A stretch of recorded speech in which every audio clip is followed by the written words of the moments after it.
Welcome back to the Canadian Career Coach. Today, we're going to talk about cover letter.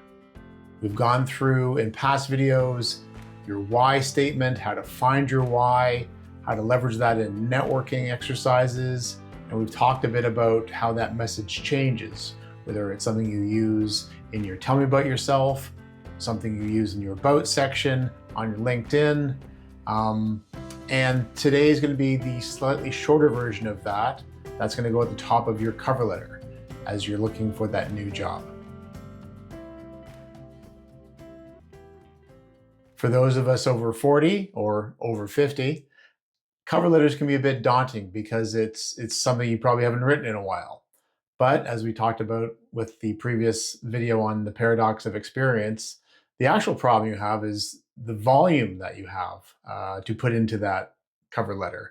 And the trick is to making sure it's really just the relevant and the pertinent information that's going to relate and make you a standout candidate for the job that you're applying for. The cover letter is going to start off with your why statement. What gets you out of bed? What excites you? Why does your resume look like the way it does? It's a personal statement. It's a piece on your cover letter that doesn't really need to change from application to application. Who you are isn't changing. You're going to be applying for probably similar roles that have similar skill sets. If you're applying one day to be an astronaut and the next day to be an architect, maybe your cover letter is going to be looking a little different. But if you're looking at roles in business development and sales or marketing or supply chain or operations or consulting, it's probably going to be fairly similar across your applications for each one of those functions that we talked about before. The next part is going to be the how, and that relates to the first piece. You've talked about your why and what drives you. And the second part is a bit of the proof. It's how have you lived that over the years? And it's not fully pulling from your resume with all the specific bullets. It's what kinds of things have you been drawn to? What types of roles have excited you? What have some of those accomplishments been? Because it was a passion project or a work you really enjoyed, how did you excel at it? What parts of that do you want to take forward? You can give high-level examples of some of your accomplishments if they're really, really strongly aligned to what the role is that you're applying for. But really, it's again, why you are the way you are and how you've lived that life.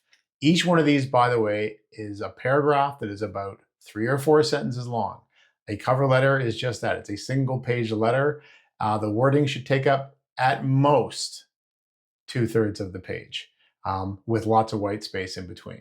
So we've got the hook, we'll call it that why. The second piece is the demonstration and the story behind how you've lived that why. And the third portion is the specific proof. The actual skills that you will be bringing to this job on day one that you've been successful at and you've demonstrated over the past several years. These are going to be written as bullets. Again, each one of these will be maybe 20 to 30 words long, not a whole solid paragraph of taking up all the page, but think of them as summaries from your resume. And there will be some examples that I'll show you in some of the B-roll that I'll shoot for this, and I will attach a sample cover letter that I built actually with AI just before this video. And I'll share the AI prompt that I typed in to Copilot to get that structure of a fairly decent generic cover letter that you will make better with your input. That's what AI is good for. AI is not going to come up with all the answers for you. AI is at its best when it is your assistant. It is your intern. You know where you want to go. You kind of know maybe what the answer is already, but you just need some help getting there. You need some help making it more professional. You need some help making the connections between two pieces of information that you give it. Cover letters, resumes, interview prep, by the way. I think actually now they say this all aloud, I think I'll do a separate video later on how AI specifically using those tools, and there's various tools you can use. There is no one AI. So I put a prompt in and gave a very generic cover letter, which is a really good structure for how one should be built. It starts off with the why, the how, and then the what. And it gives you a very good example as to what those bullets would look like. The bullets will be the specific skills you bring to the job, and they will be summarizing. They're not reiteration of the bullets that are directly from your resume. Think of it as you're going to put 3 or 4 bullets tops. And if you put, for example, strategic problem solving, or analytical thinking, or strong communication, what you're going to be doing after that is not just pulling a line from your resume, but summarizing. If you're good at communication, you're very strong at it. You probably have several bullets on your resume that talk about your communication skills in front of the partners at the firm, or in front of your colleagues, or during a presentation to clients. You're going to summarize what those skills are under that bullet. One way of phrasing that would be strong communication skills. Over the past 15 years, speaking to all levels of an organization, from the C-suite to the server room, I'm able to make complex problems and complex concepts very simple. So you're not saying that one time you did that one thing that was really, really cool. It is, how do you approach it? Where have you executed it? What does it actually look like? So that's what those bullets are. And you will probably write many of these bullets. We'll get into this in a little bit when I talk about how much of your cover letter that really needs to be new every time. And it's not as much as you think.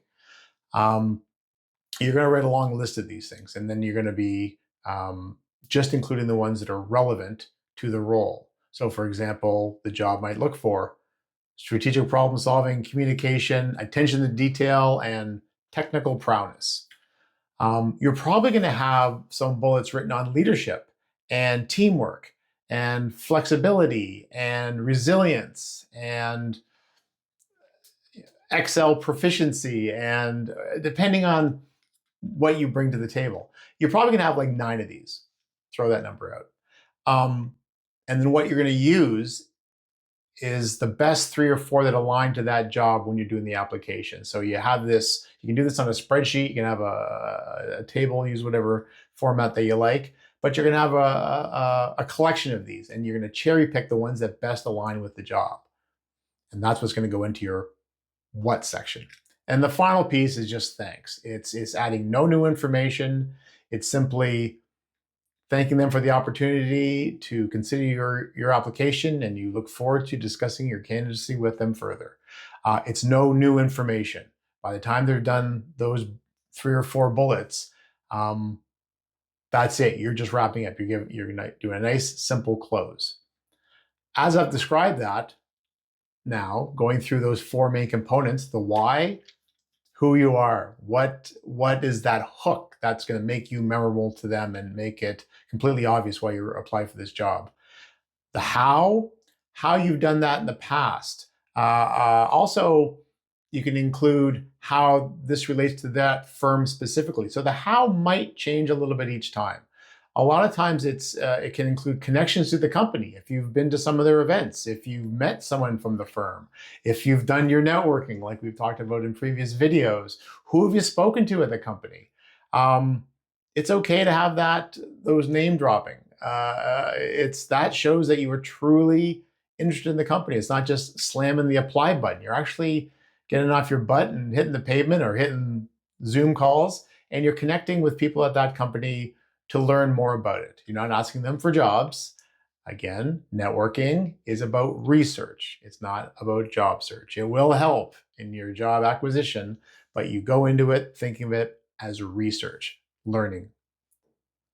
And then the third part is the what, which is the specific skills, which is that laundry list of skills that you've had from your past roles, and you're cherry picking. So you're not rewriting every time, because these bullets are a summary of your resume. Your resume is not changing completely every time, so your bullets don't need to be rewritten. The ones that you will choose will change depending on what that company is looking for. And it's very, very important to align yours to that. You could be the world's best communicator, but if the job is all about technical prowess and agility and being able to pivot on a dime, that's great that you can communicate, but that's not really what we're looking for. You probably haven't read the job description very closely, which doesn't bode well for you. The cover letter's purpose is to answer the question that the job posting is asking. It's asking you a question. It's telling you all about the company in their opening statement. By the way, job descriptions, job postings, when you read them, are structured very similar to what I just described as a good, solid cover letter. The job description usually is all about the company, who we are, why we're wonderful. That matches with your why. What specifically this role is going to be responsible for, the how you're going to do it. It aligns with that piece. The specific qualifications you need to have for this job are, and they list several bullets. You've got your bullets. At the very end, thank you. You know, they talk a bit about themselves, possibly, any kind of initiatives they have, or details for how to apply, and then there'll be an apply button at the end, which aligns with you wrapping up your cover letter. A properly written cover letter answers the question that the job description is asking. They do not get you hired. That's not their job. But at the end of a quick glance of a cover letter, and as equally a quick glance initially of a resume, I don't know if I'm going to hire you, but I definitely want to talk to you. You've earned a conversation. And that's the point of a cover letter. So the opening section, the why, doesn't really need to be written a lot differently. The how section can be customized to that company if you've got information that is very relevant to the role, or you've got experience with them, or the company you worked for used to have them as a client, whatever that looks like. If you can personalize it, wonderful. But really it's about how you've demonstrated your why. And then the third part, not changing, you're just using your bullets from your pool, and you're going to close it out with a nice, simple, clean exit. And that's the structure of a solid cover letter. And I talk about in this video how if you're over 40 or over 50, this doesn't really change as far as structure, whether you're 17 or whether you're 57. The content will change because when you're further along in your career, and whether you were planning to or not planning to have a pivot at this stage, you've got tremendous experiences. So now it's about not developing the great story or trying to introduce yourself to the market. It's more about making it simple. I've done 20 things, but the 6 things that you need to know in my application are the following. I'll include some documents with this video or links to them. I'll figure out how to do that.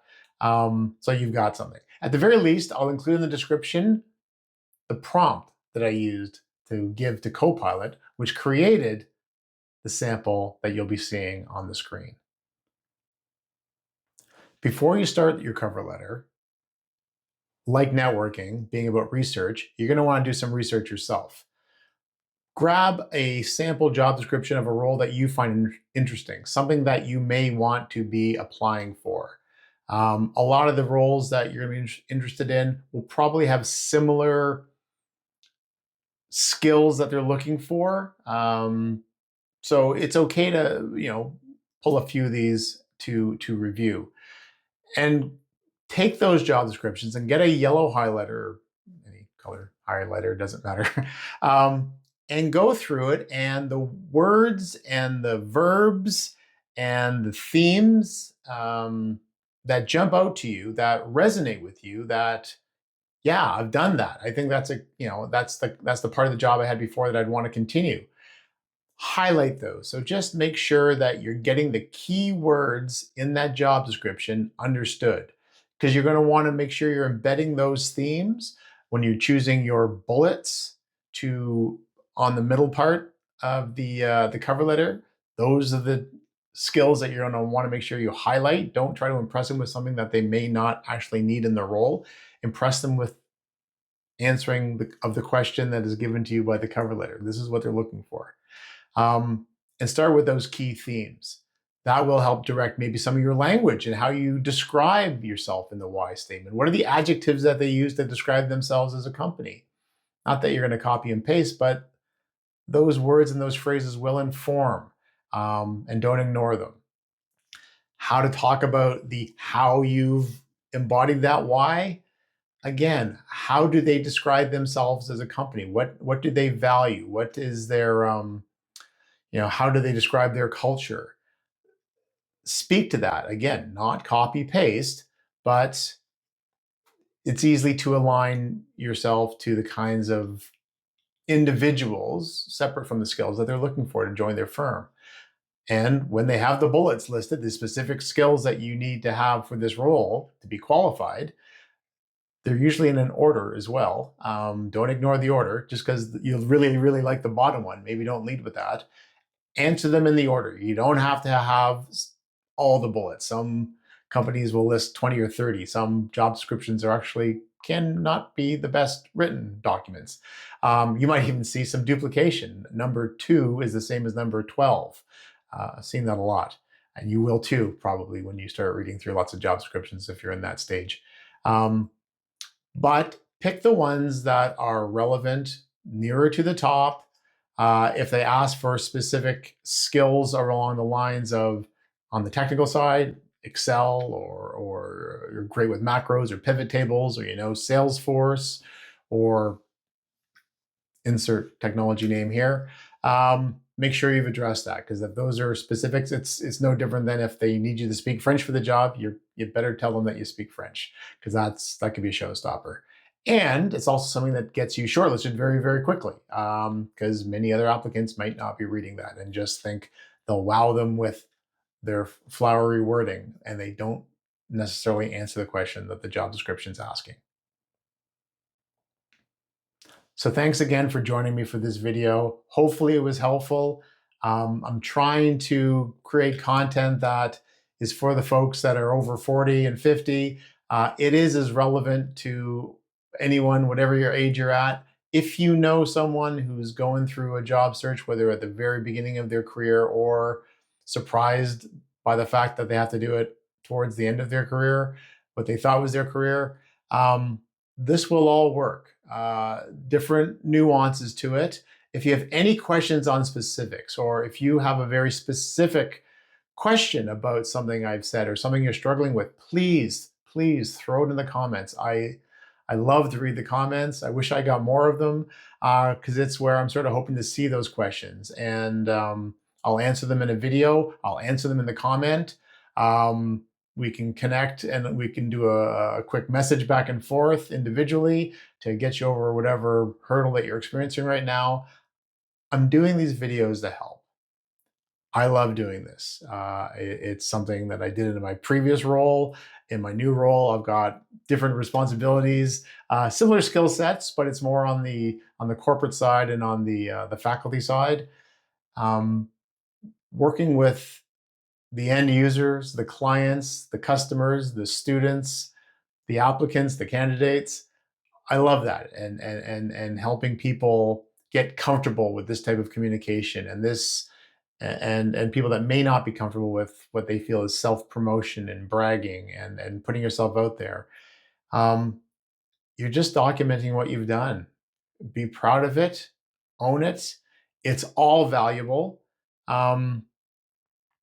And I'm here to help if you'd like me to. Thank you so much. Hit the like button or subscribe or share if you felt you've gotten some use or you've had some interest with this video. And I'll see you on the next one. Thanks very much.